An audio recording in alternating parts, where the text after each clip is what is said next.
Welcome back, everyone, to another episode of BBP News. I'm Nicholas Rod. Chris Baker's here with me, and we are here for another Monday morning episode.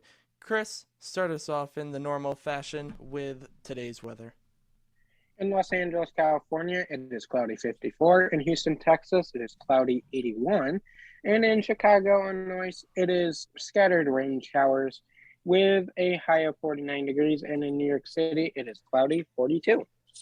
Well, Christmas is over now. We are officially past and on our way to the new year. Uh, Chris, how was your Christmas? How was your Christmas? Did it go as planned? Yep, it was amazing. That is wonderful to hear. Mine was quite fantastic also. Got to spend both Christmas Eve and Christmas over at my sister's house, so I got to see my nephew and the dogs and the cats, and I was a very happy person um, for those 2 days. Want to hear how great my Christmas was? I would love to. So, I slept in until 9 o'clock on Christmas, Mm-hmm. got up, had breakfast, opened the presents, went to a friend's house for a few hours, Mm-hmm. and then came home and took the tree down, and the tree was all gone, packed away by 3 o'clock. It was awesome. So you were successful in your goal of taking the tree down the same day. Oh, yeah. There wasn't a doubt in my mind that that was happening. Wasn't Proud. going to happen. Yeah. Proud. Not a doubt in my mind. That's a lot of I don't think I could take it down the same day. Like, I'd have to wait a day, maybe. Like, do it the next day. Uh, Because on the day Oh, of no. Christmas, Oh, no. I'm just, Once you take it down the first time on Christmas, you're like, oh my God, this is awesome. Because you have all this celebration, and then there's always that period where you're doing nothing. So you're just sitting there. But then you're like, I might as well just take down the Christmas tree. Christmas is over. We've done everything that we're going to do. So let's just take it down, turn on a movie, take it down, and life is great. It's awesome taking it down same day. yeah, I guess my theory or my thought process is basically that the tree can stay up as long as Christmas is technically still happening. So it can stay up for the entire day of Christmas. On the 26th, though, it can come down. I don't mind it one bit. Well, Nick, this is going to blow your mind, and you're Mm-hmm. going to hate it. But you know what? I'm going to tell you, sucks to be you. That's what I'm going to tell you. Because I'm going to step further. We took down our work Christmas tree the day, 2 days before Christmas. See, that's blasphemy, in my opinion. Uh, Nope, came down 2 days before because then that way we don't need to go to work early mm-hmm. after the break to take down the tree before the office opens. So we I took it mean, down fair. 2 days before Christmas because the office was closed. No one would know the difference. She's down. She's packed away down in the basement in the dungeon. I can understand. I can understand the thought process on that one. So I can't really argue all too heavily on that. For a home Christmas tree, though, my my rule is at least like one day after Christmas. The 26th, You know what? take it down. You know what? Someday you'll come around to my theory. The one thing I'll give myself is at least I'll never be one of those people that leaves all the Christmas stuff up until March. You know? No, you probably leave your stuff up until after the New Year's. It depends. I would like to think that it'd be down even before New Year's because again, I don't think there's really any need to keep it up after Christmas is over. It's kind of like the thought process behind watching the Christmas movies and stuff. Like, there are certain ones you can watch after Christmas has ended, but overall, are you really gonna watch Christmas movies? Like, say the Hallmark Christmas movies, maybe, or whatever else God, no. after Christmas is over? No, It's since just not the Christmas is same. over, Hallmark switches right to Valentine's Day, Nick.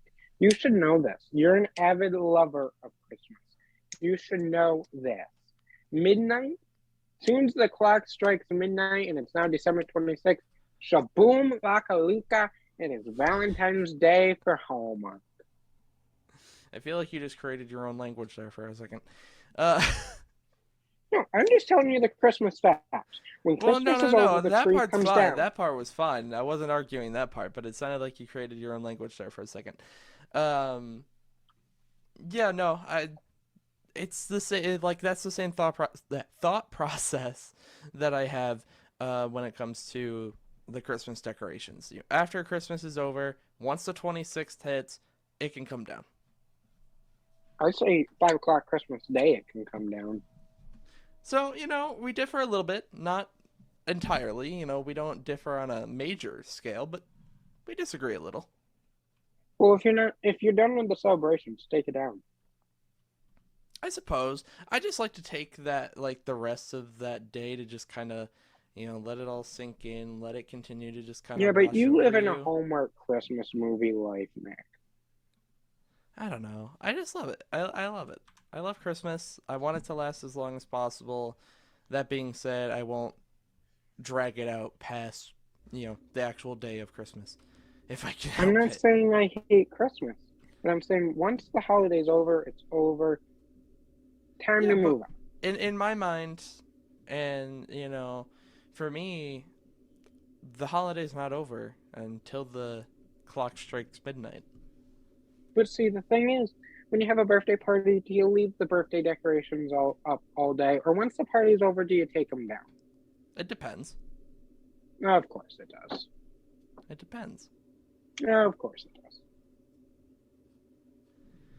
You're too quick to strip it all down. No.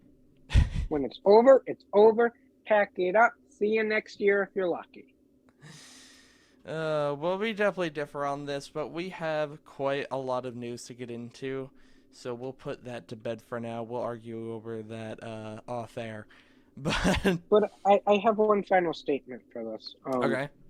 When I said if you're lucky to Mhm. see it next year, I have a story behind that. Okay. Because last year when I took down the Christmas tree at work, I went down there to get it this year. And we have three of them. All three of them were gone. But, No one knows where they went. Not a clue. I tore apart the entire basement. No one has a clue where it went. So we had to buy huh. three new Christmas trees. So when I say if you're lucky, your Christmas tree might go poof. Just gone. Just turned to dust. The Grinch came and stole our Christmas trees. And for once, it wasn't me. Yeah, right. The Grinch didn't even steal Christmas, just stole the trees. It's gotten a Oh, little less enthusiastic over the years. exactly. You make a great point there because all the other Christmas decorations were right where I left them. And then the trees were just gone. There's no trees. You don't get trees. Like the ornaments and everything were still there. And Just like no the little, trees.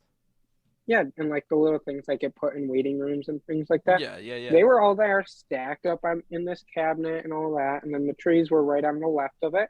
Went down there, all three trees were gone. That's crazy. It No just one makes knows you where really they wonder were. what happened to him. The Grinch, I'm telling The you. Grinch. The The Grinch. magic of the Christmas Grinch. Yep. But like Nick said, we have lots of news to get into. And starting off with the COVID-19 era, President Biden has a winter plan to tackle the increasing number of the COVID-19 cases we are seeing across the country. The president said we should all be concerned but not panic. The president did not announce any kind of lockdown, but he did say the administration plans on doing several things, including purchasing 500 million at-home rapid COVID-19 tests to send to American households for free starting in January. You will be able to request those using a new website. White House Press Secretary Jen Psaki said they were still working out the final details of how the website will work, how shipping and who will ship them and all that will be worked out, but more to come soon on that. They will also be establishing new testing sites across the country, including in New York. We have been seeing extremely long lines for tests. They will deploy 1,000 military doctors, medics, and nurses in January and February across the country to help exhausted hospital staff. Plus, they will immediately send an additional 100 medical personnel to Michigan, Indiana, Wisconsin, Arizona, New Hampshire, and Vermont, on top of the 300 who were already sent out. FEMA will be helping hospitals with capacity with more beds to treat COVID-19 patients. FEMA will set up new pop up vaccination and booster clinics in high demand areas. The president will continue to utilize the Defense Production Act to produce more COVID tests and supplies. There is no pill to treat symptoms of COVID-19. Last week, the FDA approved Pfizer's pill under emergency use authorization. The pill is called Paxlovid. This drug is only available through prescription. The FDA says this drug is best for people to take if they just tested positive for COVID-19 and over the age of 12, along with weighing over 88 pounds. Your symptoms for this medication need to be mild or moderate, but you are at significant risk at hospitalization and death. The FDA says the pill is most effective to take right after diagnosis in 5 days of symptoms onset. If you do get a prescription from your doctor, you will get 3 tablets together 2 times a day for 5 days. That is a total of 30 tablets. This is not authorized for pre-exposure or post-exposure. The FDA made it very clear this medication is not a substitute for the vaccine. Some possible side effects are impairment of sense of taste, high blood pressure, mild muscle aches, and it could lead to drug resistance if you have HIV and are taking medicines for that. The FDA said this pill is not recommended for those who have liver or kidney impairments. Pfizer says they have 65,000 sets available now for use before the end of the year, and by the end of January they will have 200,000 more. As always, these recommendations now go to the CDC for approval or for denial. The Labor Department pushed back the enforcement of the COVID-19 vaccine mandate policy for all U.S. companies with more than 100 employees. We told you about a week ago now that the Sixth Circuit Court of Appeals ruling that basically reinstated the OSHA policy nationwide and eliminated the stay that was put in place by the Fifth Circuit. As a result of that ruling, the Labor Department put out a notice saying they were going to give employers more time to get their employees compliant with the OSHA rule.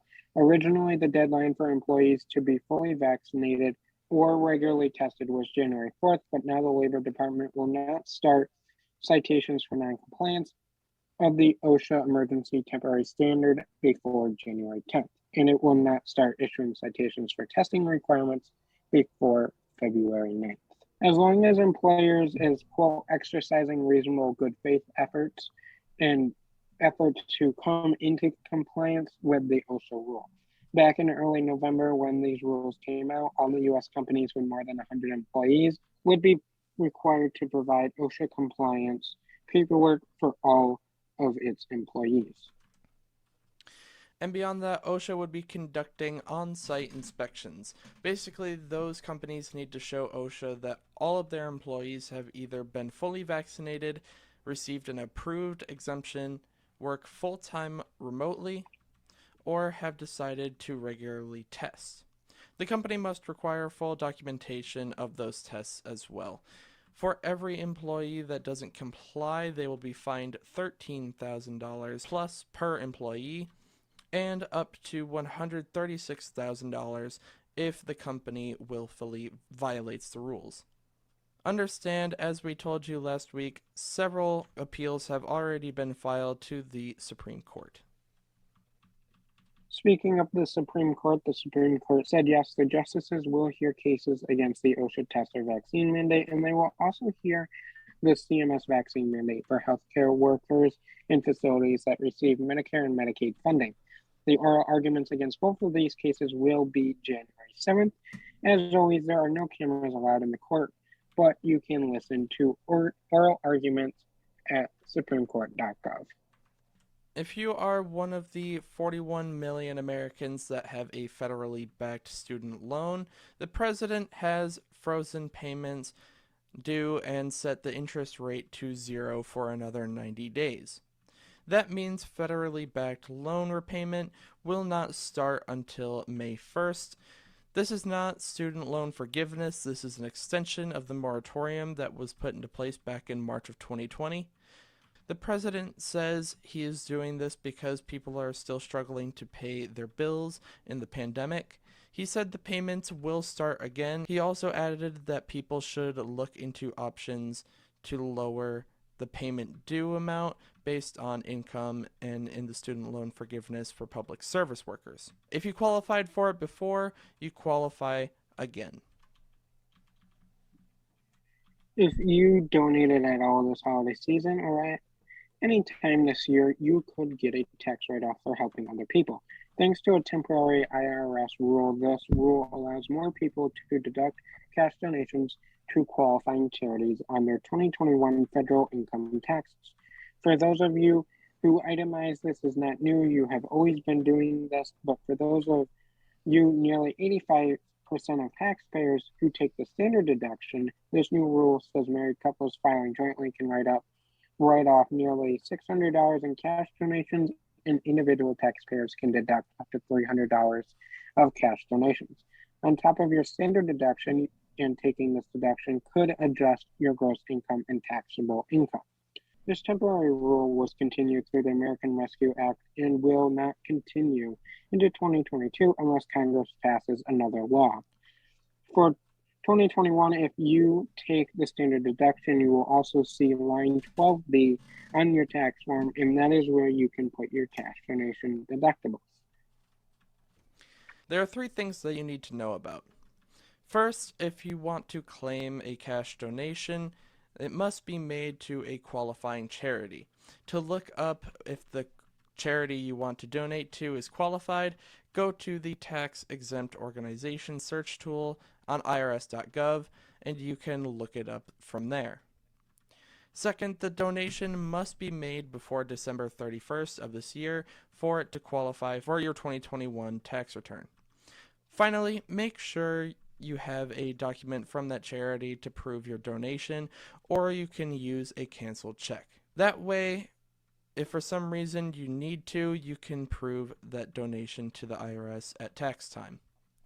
The holidays are a great time to give, and charities across the country have seen dramatic increases in donations since the beginning of the pandemic. Not to mention, the Red Cross is always in need of help, especially given all of the natural disasters we have seen in 2021. If you do decide to give, make sure you aren't getting scammed because there are a lot of scammers out there. The Department of Homeland Security is going back to construction along the border wall. The Biden administration announced last week the Department of Homeland Security is taking up several projects along the border wall between the U.S. and Mexico border. They are doing things like closing small gaps in the actual wall that remain opened and unfinished from prior construction, completing and installing drainage along the border to prevent flooding and litigating soil pollution, completing the prior construction of Border Patrol maintenance and access roads to be used by Border Control agents, and getting rid of leftover building materials. If you remember, Biden stopped all Trump-era border wall activities on his first day in office, and since then the Department of Defense and the Army Corps of Engineers have been canceling and closing down those border wall contracts to ultimately shutting down. But that has left a lot of stuff unfinished, and Homeland Security Secretary says the unfinished work has left some dangerous conditions who live along the border and the border control agents along the border. These projects will begin in the new year and at the border control areas of San Diego, El Centro, Yuma, Tucson, El Paso, and the Del Rio sectors. It's also important to note that the administration is continuing to face several lawsuits from environmentalist groups over the border wall construction. These lawsuits say it causes significant damage to the environment and wildlife. According to the Trump administration between 2017 and 2020, Border Patrol says 430 miles of border wall system was built. The majority wasn't new wall construction, instead it was much needed replacement for existing barriers. Getting into rapid news, Washington, D.C. to require proof of vaccination for restaurant, gyms, and other indoor settings as COVID-19 cases skyrocket across the country. And the January 6th committee has asked for Jim Jordan's, quote, voluntary cooperation. More on that on Medium. Nick, what do you have for us for this wonderful Monday morning good news? So, for this morning's story, we have a child just acting as a complete hero. Back on December 9th, Davion Johnson saved the lives of two different people. He started out by saving the life of a fellow classmate who was choking by giving her the Heimlich, and then followed that up later the same day by helping a disabled woman escape from her burning house. Now, he was very widely recognized for his efforts. He was awarded honorary deputy by the sheriff's office in Muskogee, Oklahoma, where this took place. And he was recognized by the school board and by the principal, and they pointed out how, his dream is to be an EMT and to work in that kind of field of saving people's lives. And his mom also pointed it out, recognizing his bravery and how hard he worked and how much he loves to help people out. So yeah, just a sixth grader saving two people's lives in the same day. Absolutely incredible. That is being a hero twice, big hero twice in one day. Most people can't even do that if it was just one of those, and here he is doing it twice in one day, and he's getting the recognition that he deserves. Absolutely, and it's crazy that he managed to do both of these things in the same day. It's like you said, a lot of people don't even get the chance to save someone's life once, and this kid, he's a kid, he's a child, sixth grader, had the chance to do it twice and save both people's lives. It's absolutely incredible.